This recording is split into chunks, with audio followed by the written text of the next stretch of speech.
somebody overtook us and said, "I've really enjoyed running behind you two the whole way." I feel like I know quite a lot about Lewis Silkin's strategy. And the two of us kind of looked at each other and went, "I'd love that if they'd choose me. I would love that." No. Do not cut this and splice it in a way which suggests that I'm taking a firm in Buenos Aires, please.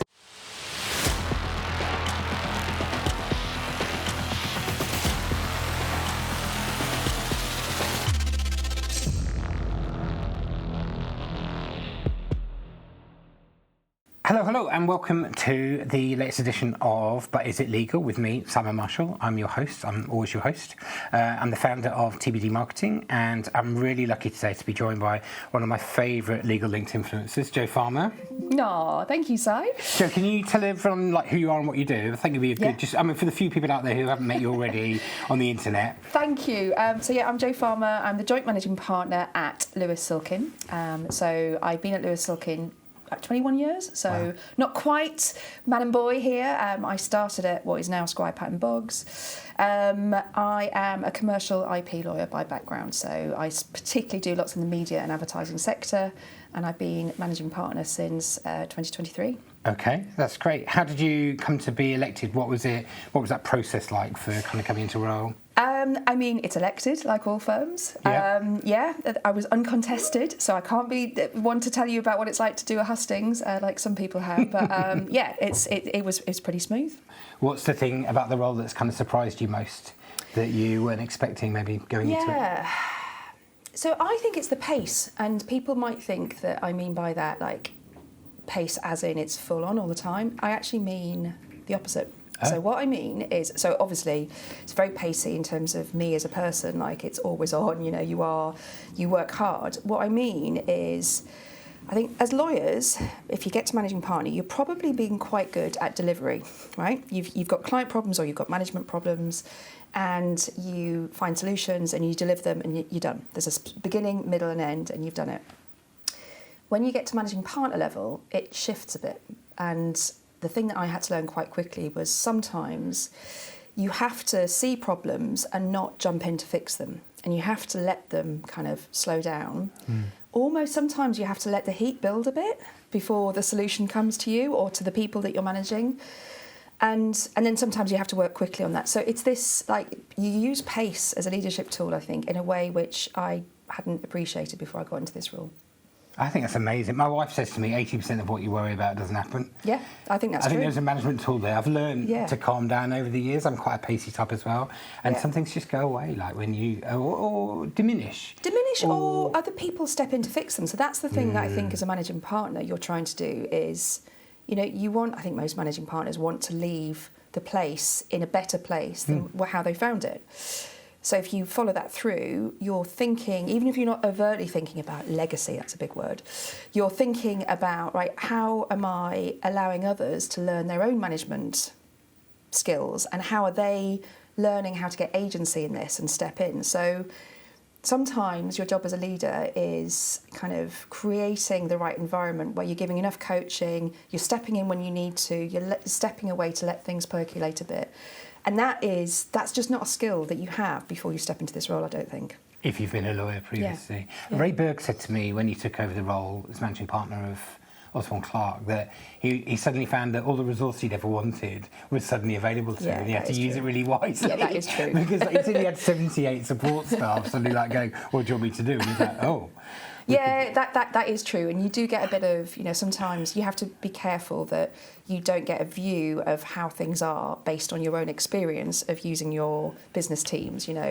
If the managing partner's in the room, things tend to get done, and you have to kind of watch out for where you're in an echo chamber because you're in the room.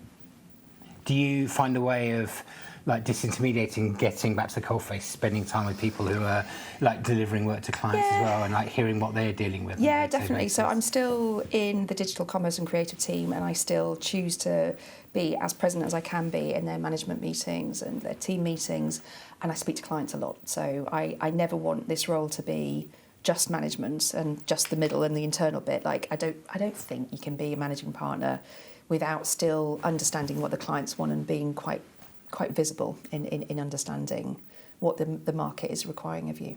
Is that the nature of the industry, do you think, that Lewis Silkin works for, or just... No, I would say not. I think clients like knowing that the managing partner comes to certain key client meetings, that they're listening to them. I think things get said to managing partners that wouldn't necessarily just get told to their normal account person.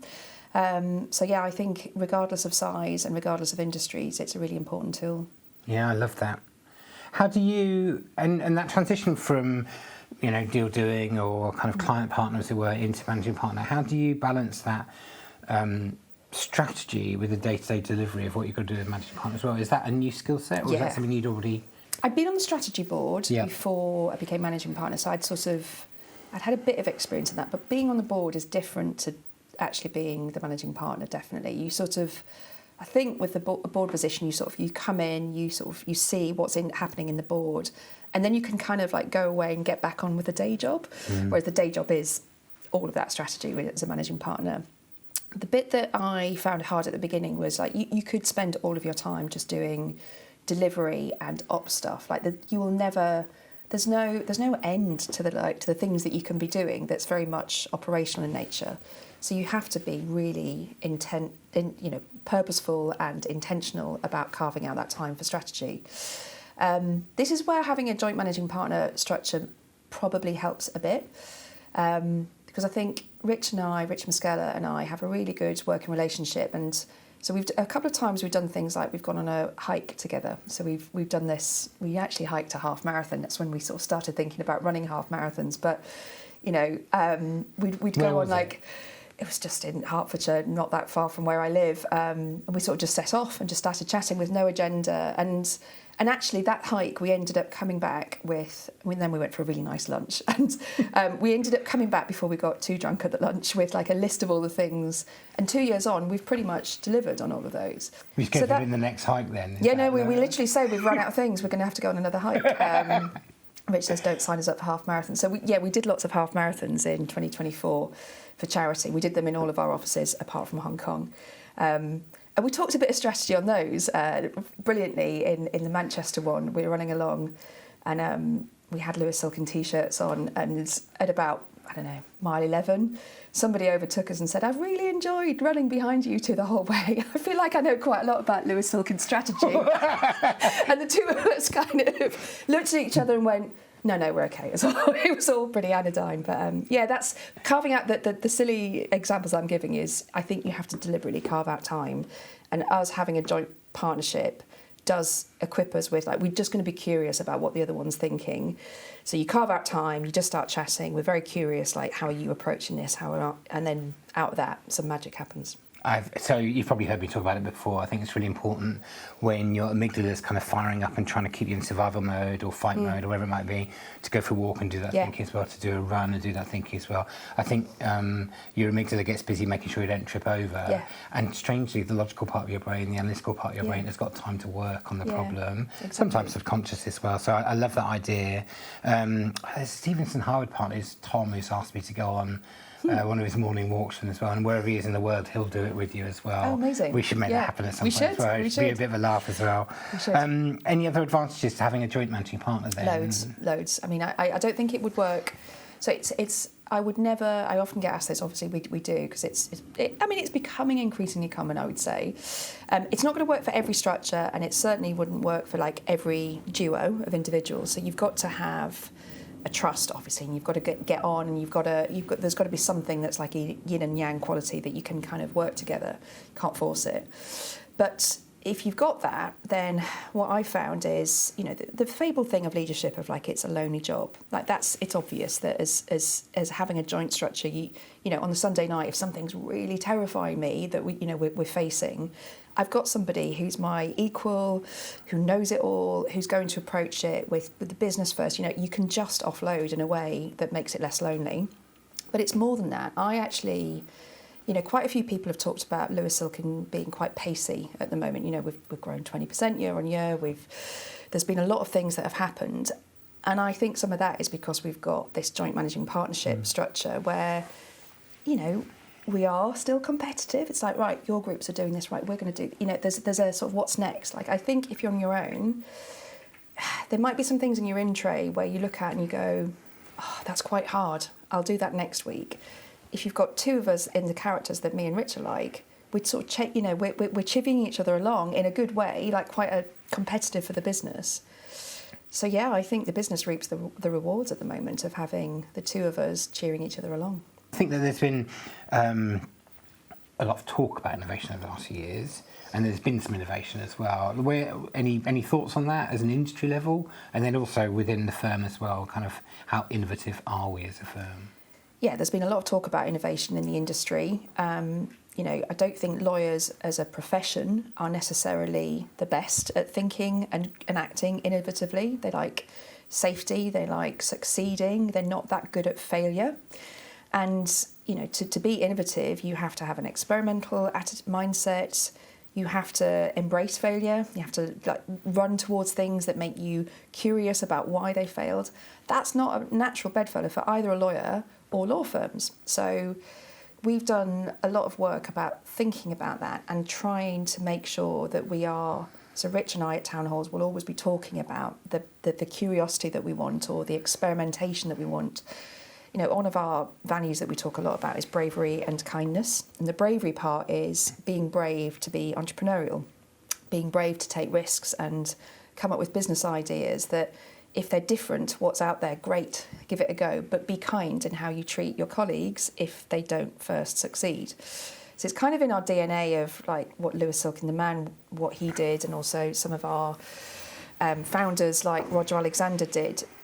But it's still something that I think unless you get that kind of psychologically safety embedded, you're just not going to be innovative. Is it built on the foundation of the firm's kind of existing culture? That idea of, are you trying to take a culture to a next level? Yeah. At the moment? The culture, I suspect that people have seen Lewis Silkin over the years as somewhere that's nice people, nice, cuddly, work-life balance. I mean, we had a tagline for a bit, which was a rather more human law firm, which is nice, Problem with that tagline, though, was it didn't say anything about client work. It was, it's very inward-looking, and it just makes us sound maybe a little bit naive, like it's about like a cuddly culture. And we've deliberately pushed that on a bit to say, yes, we are nice people. It will always be important to us to have a great culture where people enjoy coming to work. But it's much more than that. The bravery and kindness is more about being entrepreneurial, taking our culture and going, actually, we come from slightly different routes to the average law firm. We haven't come from, we haven't decided that the most profitable area of work that we'll do is, structured finance or something, and build that out. We started with a creative sector base and an employment sector base, which we now call ideas and people. And we've always been about people who go, I really want to do a bit of that work over there. And as long as you can come up with a credible business plan, and if you're passionate about it, the firm's always said, crack on, have a go, rather than, really sort of just looking at it through the lens of profit. So I think that kind of slightly entrepreneurial, let's give people autonomy to come up with their own business ideas, has always been embedded in us, and that is lending itself to people being a bit more experimental. I like it. I wonder whether I like that, because it sounds as if profit is almost like the conclusion that comes as a result of trusting good exactly people what we're trying to do. The right thing. Exactly. Thinking about that and your own kind of innovations and the culture and deployment of the culture as managing partner, what's the thing that you've done that you felt was bravest, and the thing that you're proudest of doing? And that can be both of you or just you. I think the bravest thing at the time was we were an early adopter of Harvey. Yeah. So we still use Harvey. And at the time, we knew most of the sort of the other law firms that had jumped quite early were sort of doing it in particular departments or trying it in a few things. And I think with Ashurst, were one of the first to just go, no, we're going enterprise-wide. Everyone, not just lawyers. We didn't want this. I mean, it just didn't feel right for Lewis Silkin, but we didn't want this haves and have-nots. Like if we're all going into this kind of experimental phase of trying to work out what AI does to our industry, let's all be in it. And I've heard a few people say, it's not getting used that much by that department, or usage is really great over here. What does that mean? And I'm really clear that's not only fine, it's to be applauded. Like I at the end of whatever our license period is, with whatever tech tools that we use, it's not necessarily about the best use cases that we've got with AI for me. It's more like, have we fostered a culture of innovation? Have we taught people how to take an idea and work with others around them to think about the use case that tech tool might be best for? If we get that right, then frankly, it'll be a success for me, because that will then equip us to use that mindset with all sorts of tech innovations over the following years. Yeah, I really like that. I think law firms have got a track record of judging things too early as well. Like, where's the ROI on this thing? As if you haven't already committed to that. And two, I think, what signal does it send to the market when you commit early and commit wide across the organisation? Totally. And actually, our usage stats are now like 76% for Harvey, so it's pretty good anyway. But I still hear a lot of noise in the industry. Like, it's not necessarily anti one tech company or other, but yeah, we're judging too early. That's what I see is people kind of get hung up on usage stats or what the killer use cases are, or that's just noise at this moment in time. We're in a period of figuring it out, and the law firms that will win will be the ones that just work out how to use this period to just reshape how they look at things. Get the juniors involved in it. They're the ones who will understand most about the use cases and will come up with however we're going to position ourselves in the future. I also think it's those black swan moments as well. I love what you're saying. Someone very close to me does a lot of integrated marketing campaigns, complete silence from the partners on any of it. But one day, one of the partners, who appeared to say nothing about anything the whole time along, wrote them a personal email and said, I just want to say thank you, just want 100,000 euros worth of business off the back of me sending them your report on this thing. Wow. Right? But that takes something for the partner to do it and just say this is as a result of an instruction made this way. But equally, they'd remain tight-lipped for the 9 months prior to that on the campaign. They didn't say anything. Quite interesting, isn't it? We're waiting for that black swan and suddenly it's there and we go, I'm going to give it a try. Yeah, and I think that AI thing that comes along and suddenly it's like, that's the use case for me. Yeah. We were messing around with it yesterday with the budget, and we had paraphrased the budget before she stood up because of the leak, right? I mean, poor woman who'd want to be in that position, poor Rachel Reeves. But yeah, I do feel for her. You were talking a bit about next gen and that thinking for the lawyers as well. I'd be keen to hear a bit about what you're thinking for, encouraging leadership within lawyers around here, and also kind of how you see the changes in the profession more broadly for those people who are coming through, just joining the business now. Yeah. So because I've been at Lewis Silkin for 21 years, I haven't experienced like the path to partnership at other firms. But of course, we have enough lateral hires, and you have people who join sort of a bit later on in their career as an associate that I feel like I've understood what the difference is. So we have a lower chargeable hours target, but it's not because we necessarily, it's 1,200 hours, but that's not because we necessarily think that people are logging off at 5 o'clock. It's more that we want them to balance their fee earning work with all sorts of other skills that will equip them to be a partner one day.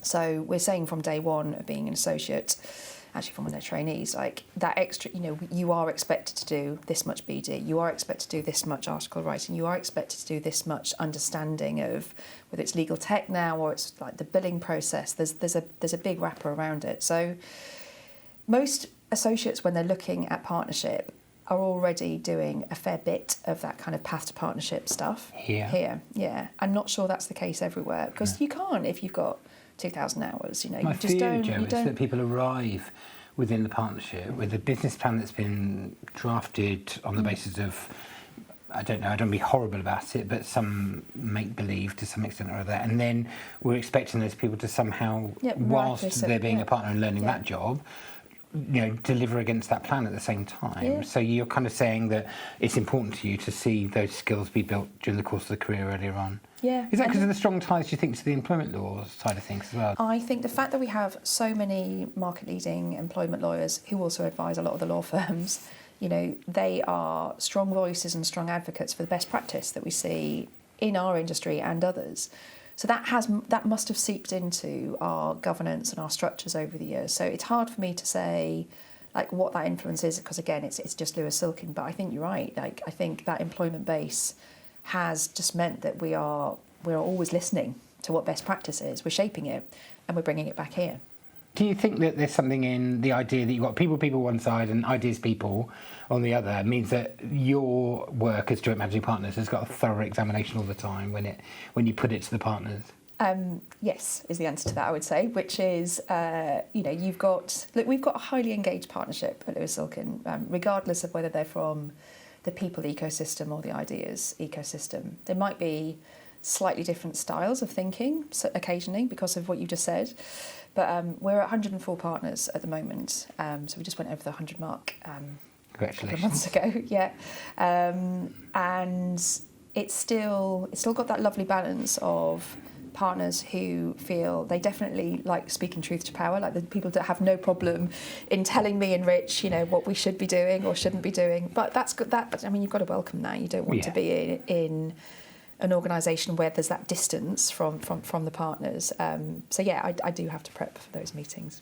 I like it. So I did say to Paul Lewis a few months ago that I was sat in Linklater's waiting for him when we were going to do this podcast, and I thought, I don't know how they deal with the pressure of running £1 billion organisation. And I asked him that as the first thing on the podcast. He said, well, thanks for that question. Yeah. So I really, you know what I mean? It's like quite funny.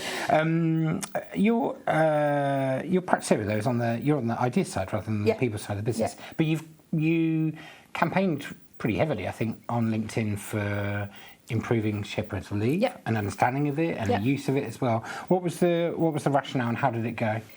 Yes, I guess your question there is, I'm a creative IP lawyer. Why have I been the advocate for an employment policy? And it's funny that that's interesting that you've asked it that way, because I sort of see it as our employment lawyers can't and won't and shouldn't be in a position of they're not lobbyists, right? They're advising their clients how to implement best practice. But, if a client says, I need it to be this way, then that's your job. You've got to facilitate it. You can't you can't position yourself with values with clients. So look, when I just saw parental leave and equal parental leave as something really important for us as an industry. It's important for me as a woman in terms of, what I'm trying to create as a legacy. I do really believe that if we had industry-wide and beyond adoption of equal parental leave, as well as it being just better for families, dads spend more time with their kids at that crucial time, but I just can see it fixing so many of the problems that we deal with as a society.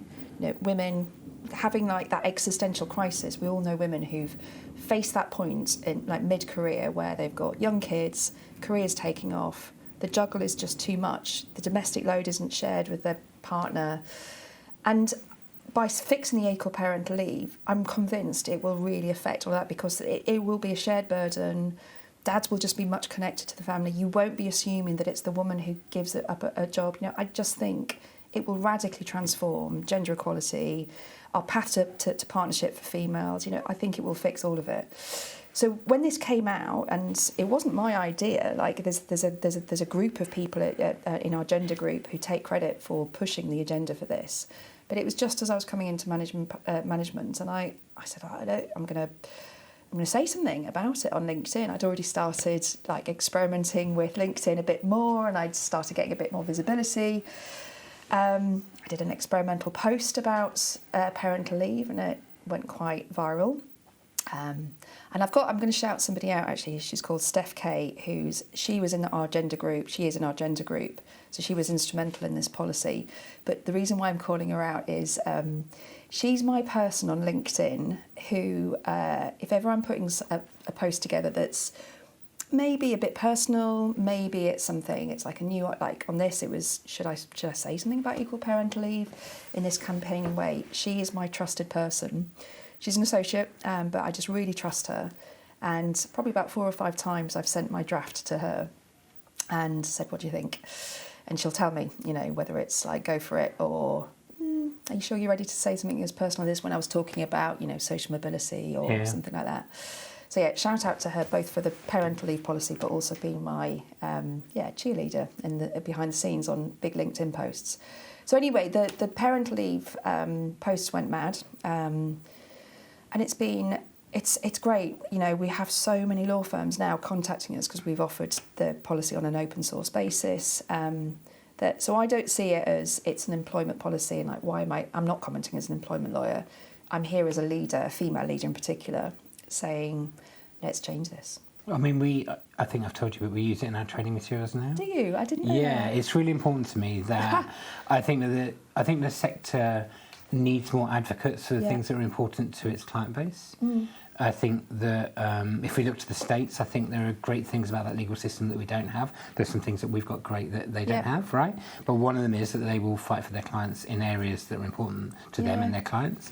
And sometimes, and I think it's important to find those lawyers around the industry who are willing to go to the mattresses for something they believe in as well. I think that we can talk about values, but expressing them in a way. And I know it's a different example, but Kwambi's the one, obviously, from Stevenson Howard, who always comes out in favour of, you know, the wealthy, and he doesn't want them to go abroad because he thinks it's important for, you know, UK Wealth PLC, right? You don't have to agree with him, but what you can agree with is that he fights for that audience all the time as well. I don't think there's any chance that he hasn't called silly at some point over the last few years. So, you know, he's equally damning, right? And I'm very fond of James, mainly for his front-footedness about it. But yours has made the materials. We think it's really important to have that kind of advocacy, and I'd love to see some more of that.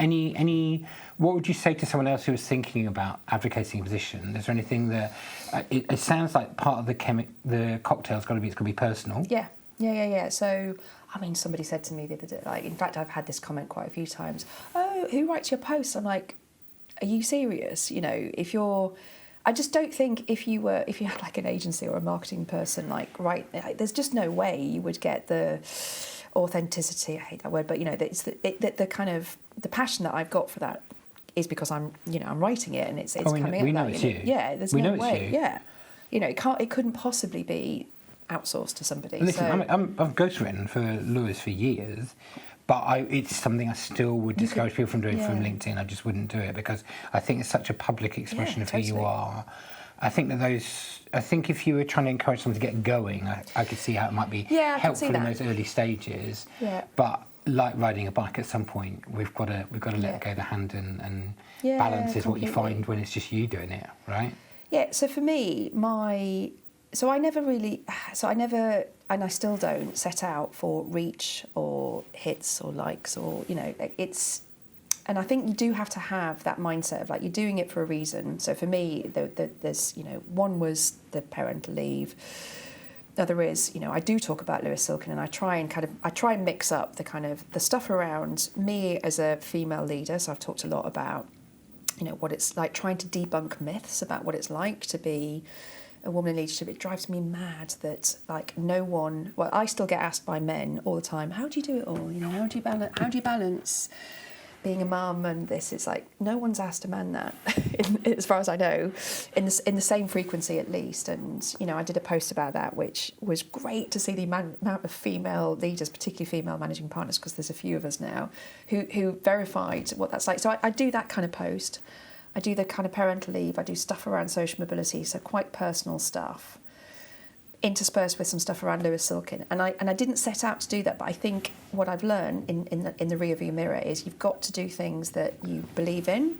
It can't just be like because somebody's told you to do so from the corporate account. It's got to be something which is, you know, that you're going to get interested in, and it's going to come through that you're passionate about it.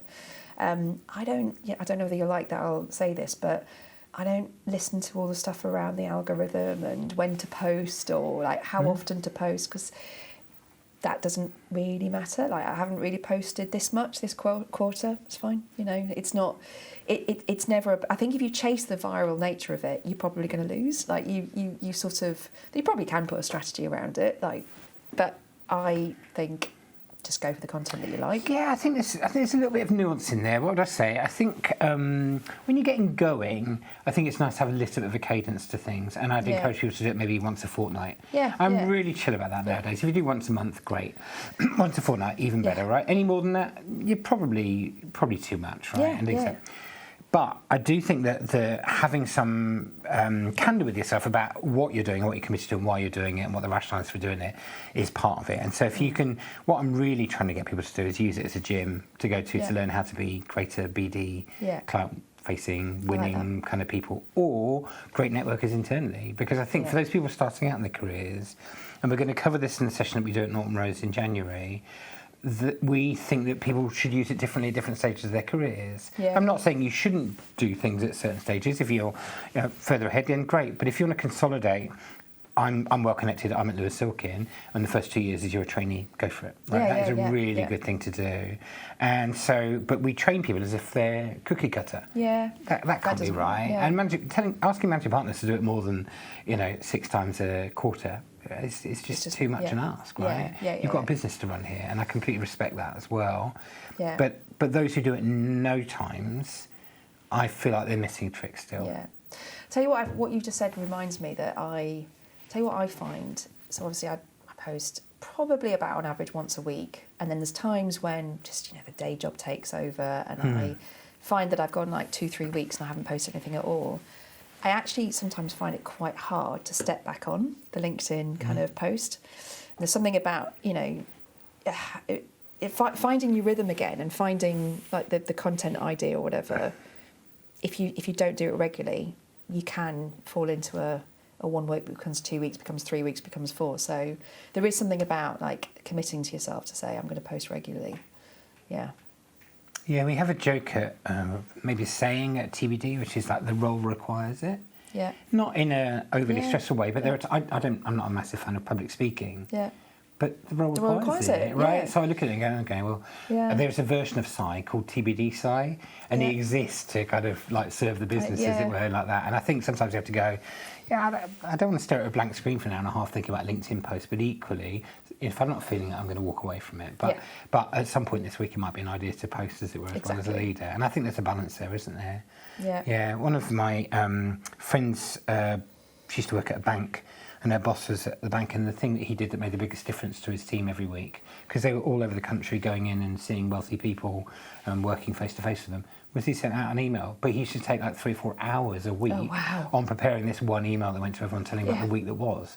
Wow. And that was his big point of leadership for the week. And I thought it was quite clever. If you've got a distributed workforce, to at least say, no, this is really important. Everyone read it. Yeah. And they all read every word about it as well, right? So that's a clever bit, like it sounds quite analogue, doesn't it? It sounds quite old-fashioned, but it's more than that. It's about recognising that your group needs that connection and needs somebody to make sense of how we all fit in together. Yeah, I think that's right. It's not really analogue. It's just that collective endeavour. Some of those things I think that AI is going to force us to think about where value really is as well over the next couple of years. Do you not think in terms of like where our relationships are with clients, connections, and those behaviours? I think some of the things that are traditional are going to come back into fashion again. Some things are traditionally put in the bin, but I think there's some old things that will come back into fashion again. Spending time with clients, thinking deeply about problems, and then charging appropriately for deep answers that have taken 20 years to work out. Completely. And I think the way that our profession's relationship with clients, it's evolving so much, partly through AI, partly just seismic changes. So the stat that I always like to throw out is, I qualified in 99, and in that year, 10% of solicitors in the UK registered with the Law Society worked in-house. So the other 90% were in private practice. As of last year, 30% work in-house, 70% in private practice. And that's a huge shift in terms of, like, you could say your clients are also your competitors. I don't like that, but it's right to kind of just stare at that a bit and kind of go, what does that mean? As in, the work that used to get outsourced to law firms has traditionally now kind of, some of it is being kept by those client teams. But then you throw tech into the mix, and that is going to change the relationship even further. So, look, it's happening, and I think the law firms that win are the ones that have that experimental attitude, that work, we will do things much more like get into conversations with clients and bring our tech partners with them to work as a three-party sort of team to go, right, what do you need fixing, client? Let's all collaborate to do it together. Yes, it will take work away from us, but what will it then lead to? What do we replace it with in terms of like other high-value projects that we don't even know what they are yet sometimes? That's what you need to do to stay ahead. But that's a lot of change. At the course at Cambridge, I've forgotten its name off the top of my head, there's a residential kind of. Yeah, I think I've been on it, the Cambridge Judge Business School, But Law there's Firms a Leadership. business professionals version of it as well. And they talk about that conveyor belt point, don't they, about commoditisation of legal work. It's exactly. And I think there's something at the top end that we haven't spoken about in that conveyor belt, which is work that never got done. Yeah. So there was some work that was just beyond our reach because it was uneconomic, because at scale you couldn't do it. And I think that AI makes some things possible. Like, can you review all of our contracts, FM contracts that are £1 million and under? You couldn't get to those before because you had enough of the other big stuff. I think there's some really interesting things that come up as a result of it. And you will always need human judgments. You'll need more of it. You need more creativity. You need more of that human lens to partner with the AI and tech tools around it. Were you at Legal Geek this year? I know that you're up on the stage. Yeah, thank you. But Stephen Fry was an amazing guest speaker, and it was like a bit of an odd choice to think, what's he got to say about legal tech? But turns out he's a real advocate for AI, and for me, surprisingly optimistic about AI. When I say surprising, it's because of our creative sector clients. Of course, there's a lot of nervousness around AI taking over and getting rid of post-production and actors and all the rest of it. So I'm kind of used to a much more the world is ending kind of view of AI from the creative sectors and from actors.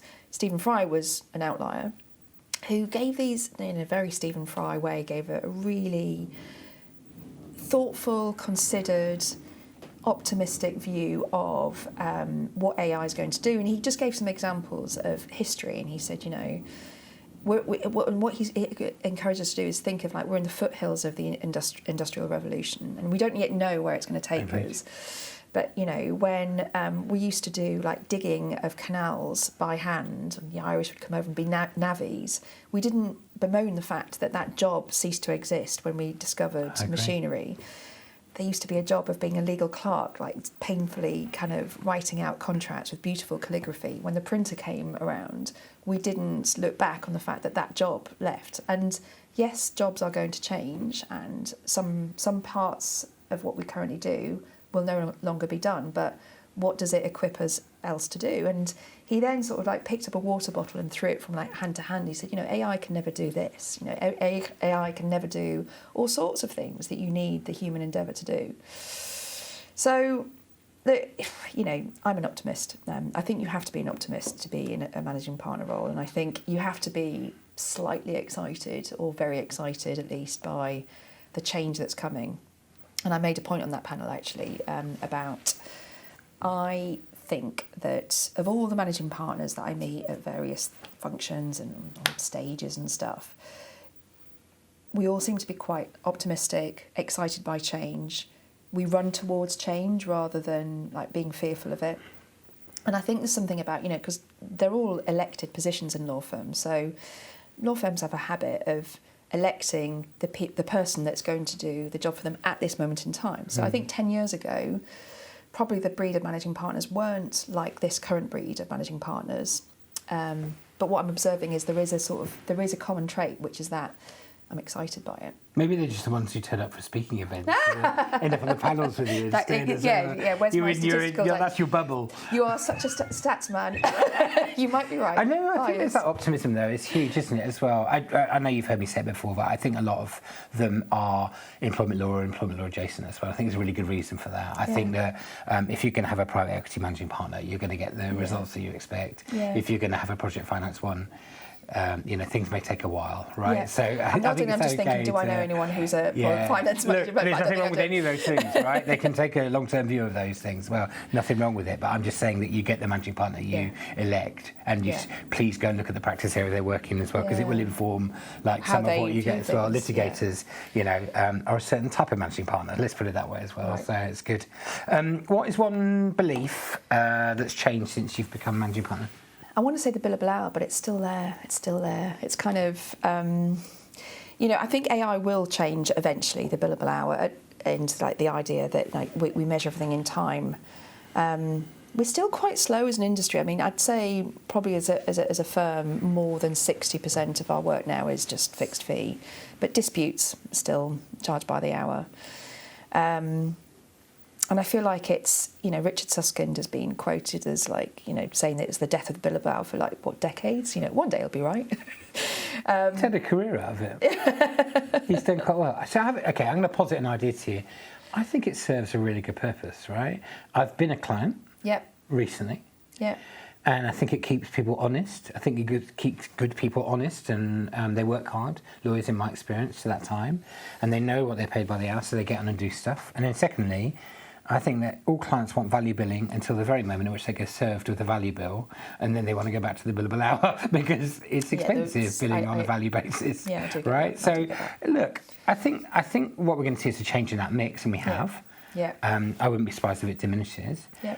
I think AI at scale is going to allow us to scope things better, deeper, first time round. Some of the stuff that's happening at Wakeman's at the moment under Cat, I forgot their surname, under that team, Wolfenden, brilliant, right? That team, they can now quantify when the best settlement times are under certain claims because they've done so many of them, right? They know exactly the days of the week and the times of the day and things like that as well. I think it's incredible. So That's things amazing. that weren't possible. That's a good tip. Right? Yeah. But that idea of that, I think, is really, useful, interesting times.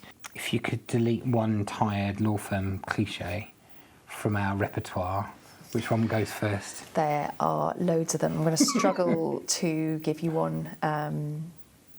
So before I say which ones, right, I think the seriousness of this question is, like, so Lewis Silkin is, we always hover around like 50, 51 in terms of the league tables for size in UK law firms. And what we always say, as me and Rich to everyone, is like, you've got to be really conscious. If you're a mid-sized law firm, that could be a really uncomfortable place to be. It's the squeezed middle, So you've got to be clear about your markets, your clients, how you differentiate. All of those kind of things are so important. Otherwise, so the cliches that I'm thinking about when you see people not doing that differentiation, it'd be, trusted advisors to our clients. What does that mean? Like, everyone should be giving advice that is trusted and the clients are there, or big enough to matter, small enough to care. What does that mean?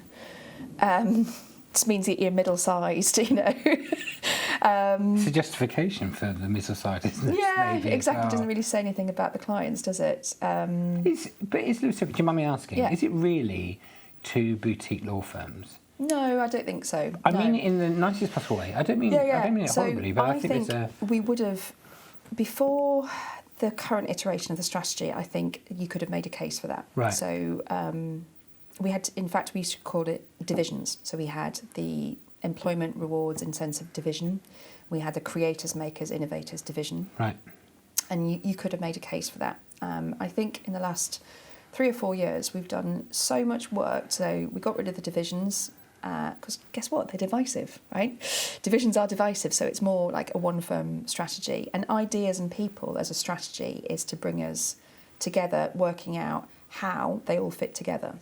So what I mean by that is, like, if you've got, in our patents team, patents could be just a silo that we just have clever patent lawyers doing filing and prosecution and litigation around inventions. But guess what? Inventors need a global mobility program. You need to get them from all around the world. So if you go to market with an immigration practice and our patents practice and probably our commercial team who are doing the monetization of the value that they've got, suddenly you've got a full service for that client that is very much multidisciplinary and not kind of silos of boutiques.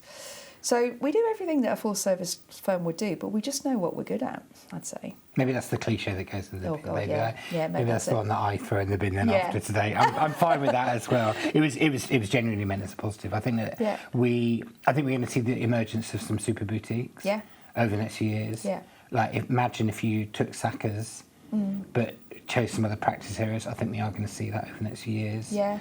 As conflicts become an issue, and some people just can't make their numbers work to be at Kirkland, but they can make them work if they're elsewhere. Yeah. We'll see. There's going to be interesting times for where, when the musical chairs, when the music stops, where people are sat, as it were, over the next wee while. One non-legal book that's influenced the way that you lead? this is going to sound really name-droppy, but I did a course at Harvard. I told you it was name-droppy, but it was a really good course on law firm leadership. So it was last year. And there's a module that, like, really a light bulb went off in my head, and I read the book that accompanies it. It's all about the term that they call adaptive leadership. I can't remember the authors. I'll put it in the comments to the video to this after this has gone live. But what adaptive leadership is, this concept of, so it's got a few facets, but one of them is, if you've got a problem that you look at and you go, oh man, that's tough, but you can see your way through it. You know what the route is to say, right, this is what we've got to do to that problem. That's not leadership. That's management. Yeah. Leadership is where you have a problem which you're looking at, and you might not even be looking at the full problem. You might need to take some time to pause. They talk about getting on the balcony to look at this problem. And there are so many, infinite numbers of ways out of it that you could look at. And your skill as a leader is to adapt, get on the balcony, look at the problem, sort of examine it every which way, get more data. Sometimes let it sit for a bit, sometimes turn the heat up almost to, like, kind of see what happens. And then when you come up with a fix, like a route that you want to do, your job is to get people on board to, like, understand why that is the route to take. And that's leadership. And that's adapting to the circumstances you go through. And there's a whole kind of, there's more to it than that, but that's the sort of the basic premise of it. And it just, I think it really resonates with how law firms work. Like, you're not going to do, like, you're not going to have a change at the top that you just go, this is the way it's done, off you go. You've got partners who have skin in the game, and they have more agency than, they need to feel like they've bought into this. So if it's one of those tough, knotty problems, you need to really spend time thinking about, have I understood this properly? What else do I need to do to understand it? And then work out how you're going to get that adopted. I think about that quite a bit, actually, with maybe an American football metaphor or a football metaphor. I'm going to leave you an American football one for a minute. So you've got the team on the field. Yeah. You've got the quarterback who's calling the plays. Yeah. We've got a coach in the stands. Yeah. Who's running the playbook and telling when there's time to intervene, and they're on the balcony. And then you've got the owners and the kind of maybe director of sport up at the top as well. And I think that those degrees, people forget that there are those degrees of separation from the action on the field, but actually that from up here somewhere is what generally moves things in different directions. You can be just too close to it, and like you just, sometimes it's time, sometimes it is actual physical space, sometimes it's getting more data. But it was a bit of a light bulb moment for me. Like, I would say it did change my sort of approach to some things. I like it. I think a lot of lawyers become lawyers because they want to fix things as well, and I think that comes from your childhood and the way that you're brought up, or what you went through at school as well. So having to unlearn some of those things when you come into management roles is really interesting for people. Right, last question, and a quick one, I guess. If you could remote work for a month and run the firm from anywhere around the world, where would you go? Buenos Aires. Oh, really? Yeah. Oh, I love your idea. What's in Buenos Aires? By the way, it's not going to be like in the next week in the lawyer. No, we are definitely. No. Do not cut this and splice it in a way which suggests that I'm taking a firm in Buenos Aires, please. Me and my husband went travelling in our late 20s, not long after we got married. It was after I'd left Squire Patton Boggs, just before. No, it wasn't the late 90s, it was the early 2000s. And it was, it was before I joined Lewis Silkin. And our favourite place was Buenos Aires. It's just amazing. It's glamorous. It's got tango in the streets, and I learned Spanish there, and I've carried on learning Spanish. And I love all things Hispanic. And so it could be Spain that I go to, but I love Buenos Aires. Can we expect you to volunteer for a race across the world at some point? Oh, I'd love that if they'd choose me. I would love that. We love travel. I've got the travel bug, and I'd spend all my time travelling when I retire if I could. Amazing. Jo, thank you so much for your time today.